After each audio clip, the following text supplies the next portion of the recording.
This is what I felt like the Lord was saying. All of us mamas especially can relate to that song. When you've actually laid a son down, you can really relate to it.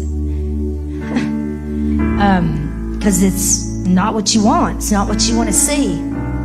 But I heard the Lord saying in that moment, because he spoke to me last week, and he said this Passover, he was breaking barrenness off of the church.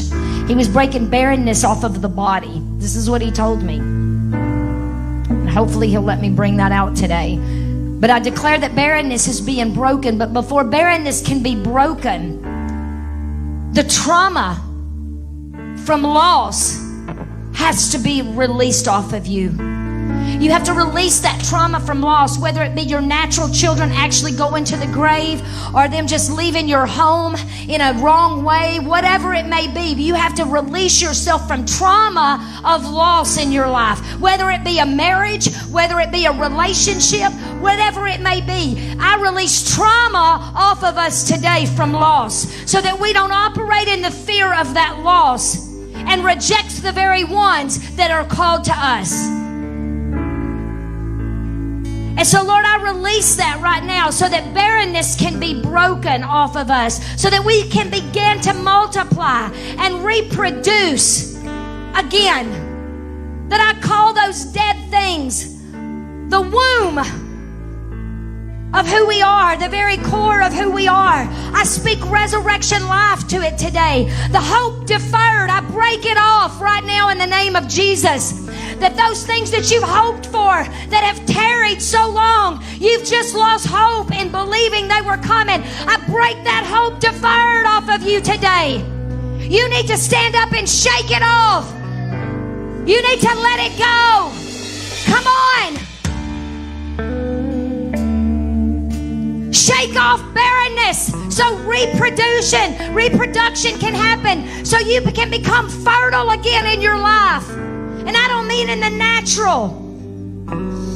God's at work in this house today. His presence is here. There needs to be a thankfulness in your spirit that He died. He lived and He died and He was resurrected and He ascended to the Father on our behalf. Be thankful today. The glory of the Lord has risen upon you.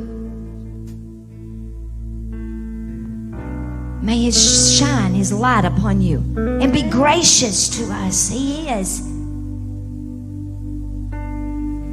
Let the glory of the Lord rise among us. Let it rise, let it rise, let it rise. Let His presence come. You know, the Word says that we're changed into His image from glory to glory. Every time His glory falls, we are changed.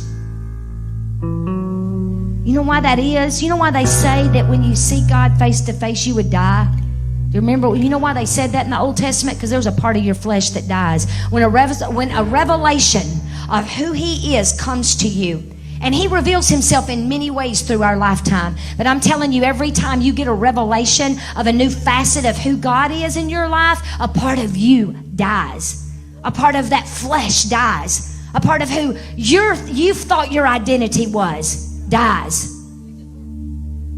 And so, Lord, just say, crucify me today, Lord. I want to get up on that cross with you and I crucify myself. I present myself as a living sacrifice, holy and acceptable unto you, for that is my reasonable service. And I will not be conformed to this world. Come on, say it. I will be transformed by the renewing of my mind, that I may prove what is good and acceptable and your perfect will in my life.